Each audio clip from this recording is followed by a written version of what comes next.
kind of have to get back into the shop. I was running my old Homelite the other day, and it started going lean on me, running out of fuel. So I don't know, after what, 20 something years, probably needs a carb kit and a fuel line. What do you think? Still has good compression. I also think it's got some bad seals, but that's something else. But anyway, in order to work on my saws, I have about 4 saws I have to finish off and get off my bench. You know, including this little 450, which torched this top end. Of course, there's a lot of reasons why that could have happened, including bad seals. But let's start by taking one out of the junk pile. See if I can get it going for the guy for cheap. And then I'll see whether or not it needs to go further than that. But you know, my guess is these things are pretty simple, pretty bulletproof. I don't think I've ever really seen a case seal go out of that series of saw. And then I've got this one right here. It won't run. It's got a massive air leak somewhere. I'm going to guess it's the PTO side bearing. So after I get the 450 up and going, probably going to do a vac test on that. And I need to video that anyway. And this is another one of those saws where it came in with a really tight chain. And that's a trend. But my poor bench is a mess. So I need to start clearing things off, get stuff done, you know, and then clean up the shop a little bit, because I just have a ton of work to do this fall. You know, both mine and saws have been sitting for a while. So I guess I'll get to it. Let me see if I can start moving that. And by the way, one of the questions I got, and I'm not sure if it was one that was a benevolent question or not. I really don't care that much. How come you don't put yourself in the video? How come you don't put the camera in front of the table and, you know, look at you, face the camera, and that kind of crap? You know why? Tell you why. Because this channel is not about me. It's about you guys. So I don't want to be the focus of any attention. I want the saw or you guys talking about what you do to be the focus, you know? I think that's one of the big differences between what I've done historically on the channel, and I think differentiates us a little bit. It's never about me. Yeah, I share my experiences, and you got to say I a few times in order to do that. But it's always been about trying to empower and enable the people who watch the channel to do the stuff that I do on their own, because the premise has always been, if I can do it, you can do it, because I'm a fat old guy, retired guy, so there's really nothing about this stuff that's rocket science.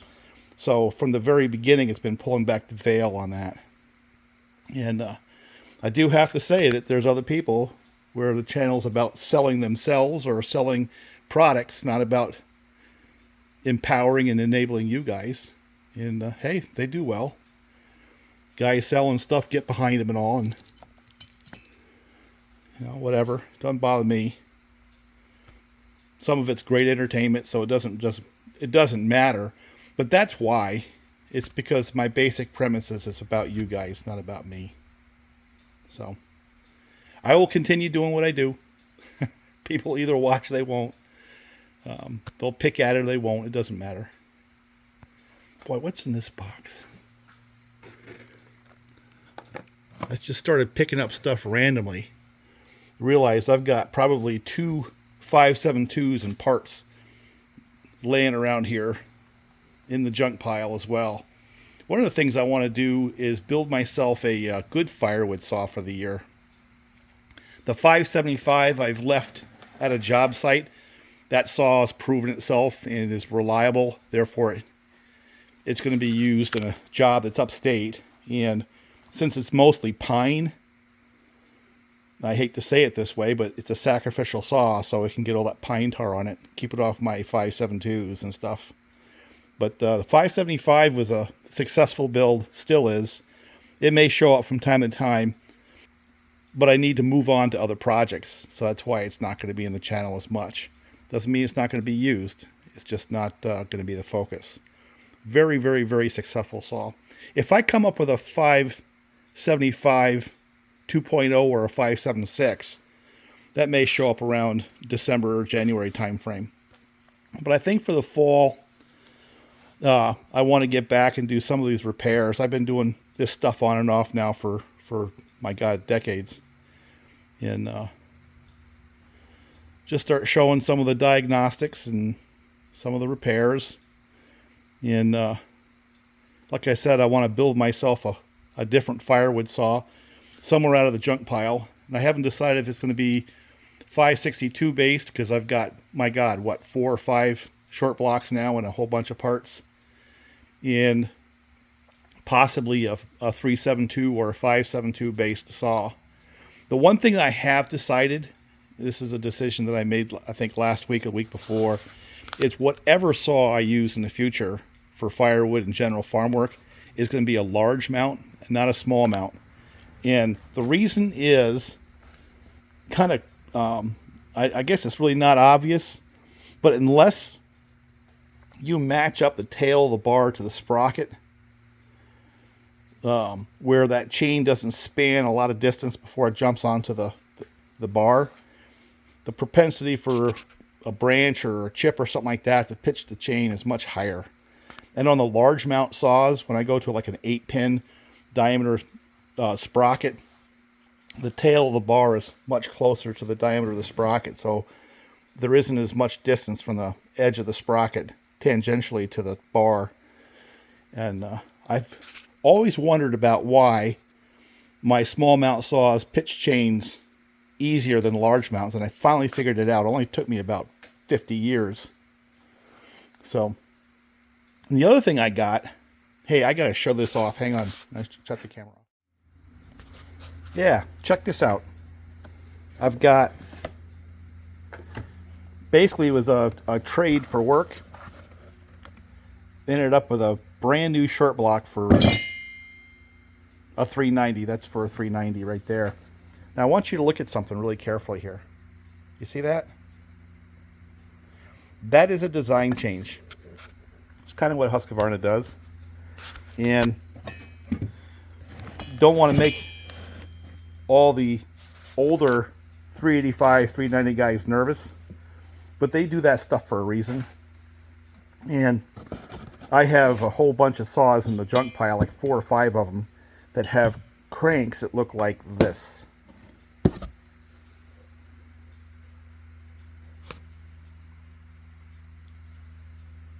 Yeah, see the difference? This one's a little bit shorter. Must be a short stroke. Or look like this.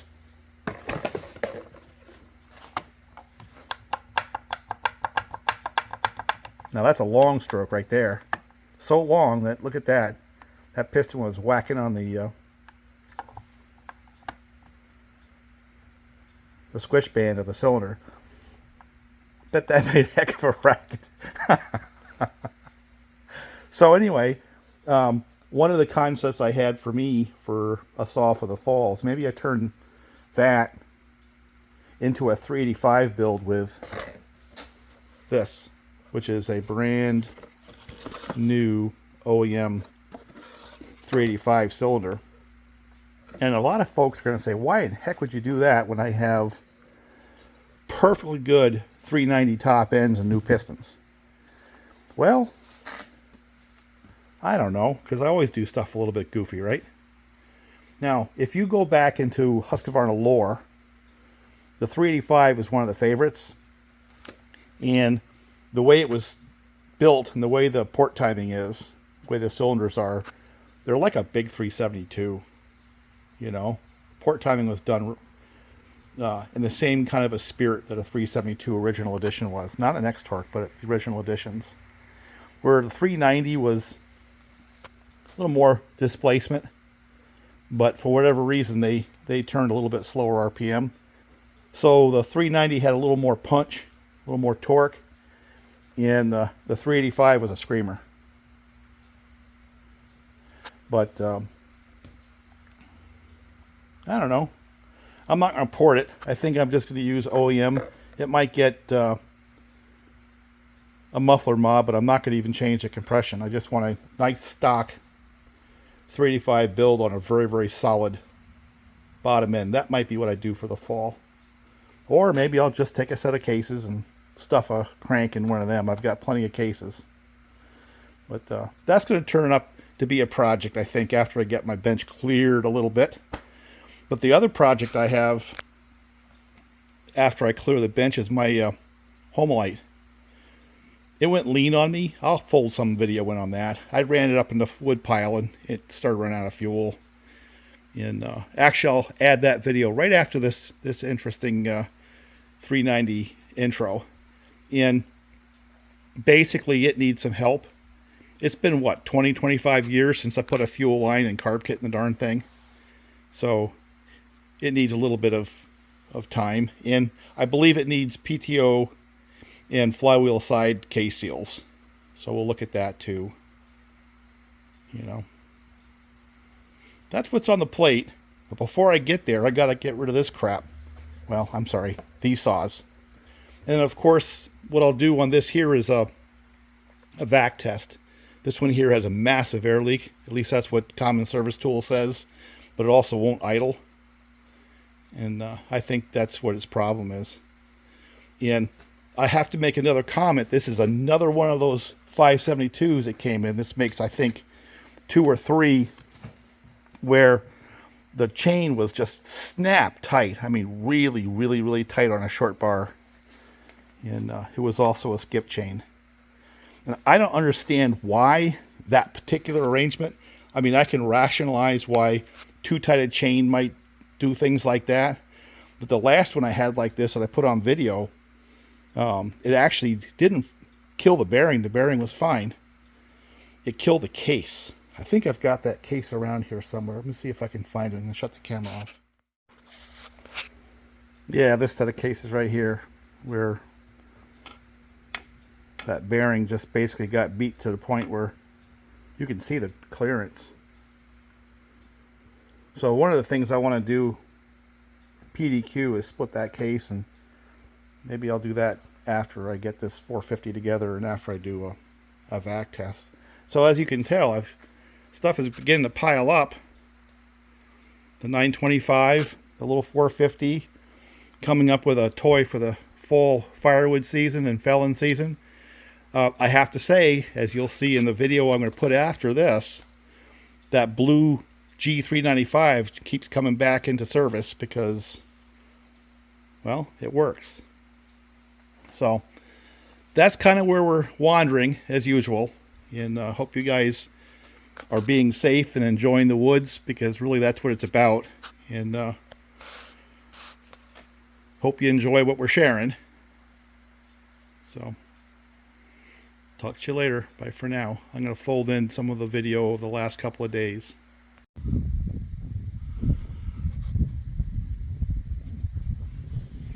Early fall day. If everything goes right today, I want to see if I can get these saws fired. This one I have no idea where it is from a running perspective. I don't know if I ever did have it running. Of course, that one's a perennial big saw for me. I'll probably end up having to tap the carburetor to bust the needle loose. Ran that one the other day, and I think I gotta give a little bit more fuel on the low side for that one to run a little bit better. But I gotta split this stuff up here. Now, pride says I'd like to be able to run an axe through some of this stuff, right? But a lot of this stuff here is just not happening. I'm not gonna work that hard. And these are things like the sections that were cut off in between log, saw logs. Like this would be a saw log and that would be one. And this was a section that was cut out. And there are a couple like that here. But they're crotches and places where there are branches and basically stuff that has fairly gnarly grain, and it would be very hard for me to push an axe through there. Being hard maple's hard. And then like this one right here. So I used a hydraulic splitter on these, I confess.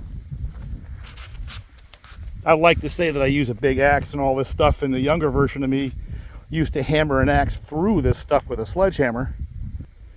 I can't one-hand an 8-pounder anymore. So, back to the splitter. So, I'm not going to bore you with running the camera through all this. I'll do a couple of them, and then I'll go back to the saws after I've done splitting these, and then maybe end with a little bit more. Because once I get this section here done, I got to go up to that pile and start breaking that one down. So let's see if we can get it started. Right, it's just like a saw. If it's a good splitter, it'll start pretty easy. I love the parallax on this camera. It makes me look like a cartoon character. It accentuates certain things in the lens because there's a big fisheye effect. But get my gloves on, start this thing going.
So I gave that about 1/8 of a turn.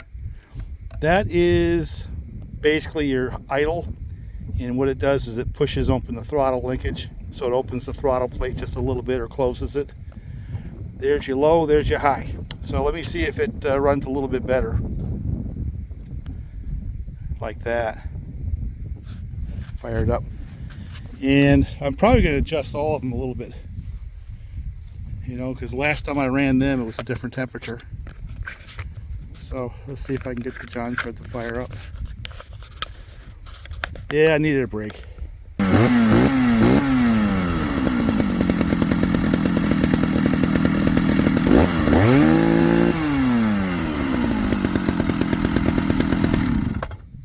going to lean it out just a little more on top.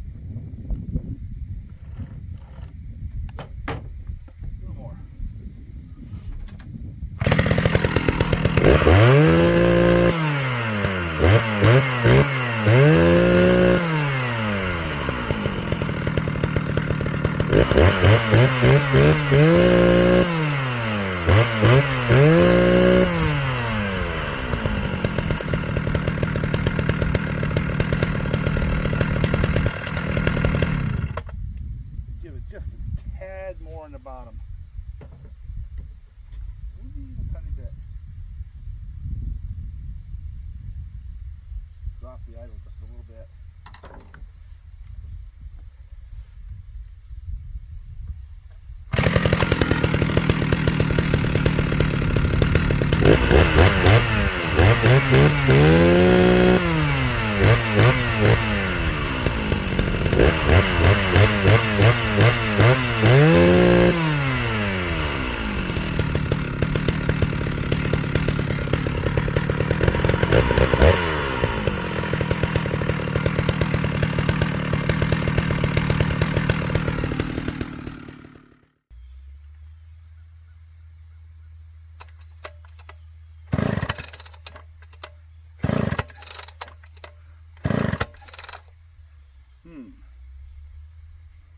That should have popped. Should have popped.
Well, that's a classic fuel starvation thing.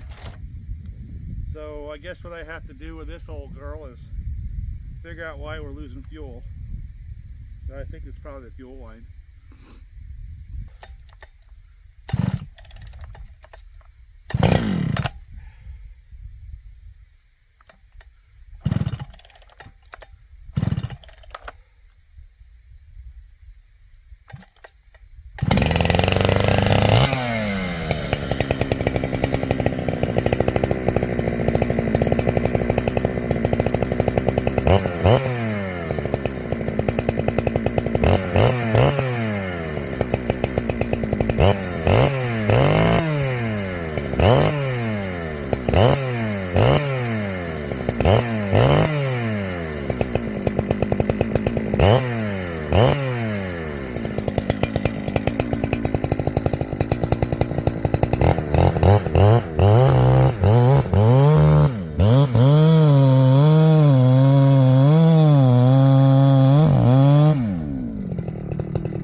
Exists. And I have to tell you, this saw here is so far exceeded my expectation levels, it's not even funny. And I did a lot of felling with it last year. I earned a lot of money with that saw, and it shows no signs of slowing down. And because of that, just because of its performance and the fact that I always can get it started with that kind of displacement, it's going to come out with me in the woods this year with another project saw. But when the camera's off, it's either this saw or the 585, which is going to get the work. And the beauty about this is I got virtually nothing in it. So if I have to choose between putting time on the 585 or this, I'm going to use that one with the cameras off. I'll tell you that right now. You know, maybe my junk pile 572 if I have a backache. But when I'm feeling strong, you know, the power this thing has and the throttle response when it's in the wood, boy, that's tough to beat. It really is. I know it's a big, heavy saw, but what do I say? Especially in this hardwood, being able to sort of come off the throttle and go right back on and have it just blast right through the wood. Man, it's tough to beat that saw for a work saw, for what it is. So, you know, it's a testament to the design of the original Husqvarna is what it is. Just like the MS660 was a testament to that design. But this saw here is a whole different league of power as compared to the 660. You know, they may be similar in displacement, they are not similar in power. So anyway, that's my little thought for the day. I'm going to see if I can get the other little Husky running. Kind of disappointed my Homelite wouldn't go, but it needs seals, I know it. It needs to go through, and K-seals, fuel line, carb kit. It's time. It's still got good compression, so I don't have to do the top end. But actually, I've had that saw, I don't know, past 30 years. So, all right, let's switch gears and see if I can get the little Husqvarna to go. All right, so I had to put away the Homelite, right? Let's go the other direction. let's see if I can get this thing to go. And it's a little 154 I had gotten a couple years back, and I didn't really put any time into it. I think it needed something, I just can't remember what. So let's just do an eval and see if we can get it to fire. What I did was I just loaded it up with fuel, and that's about it.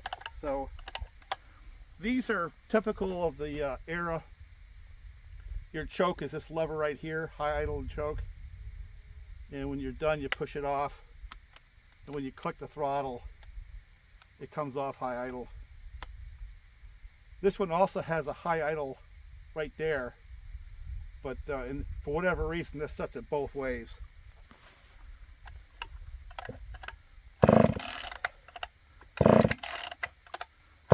It has good compression.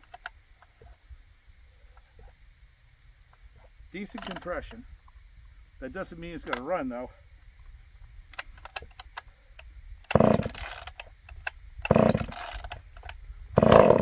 Well, I think it will run.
I guess it runs. The only thing I had to do is give it a little bit of fuel on the bottom.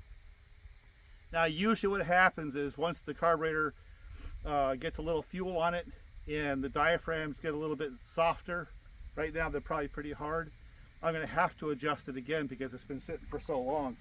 But that thing has got great compression and it's got great throttle response. It pumps like crazy. So let me see if I can put a bar and chain on it and do a little bit of cutting with this thing.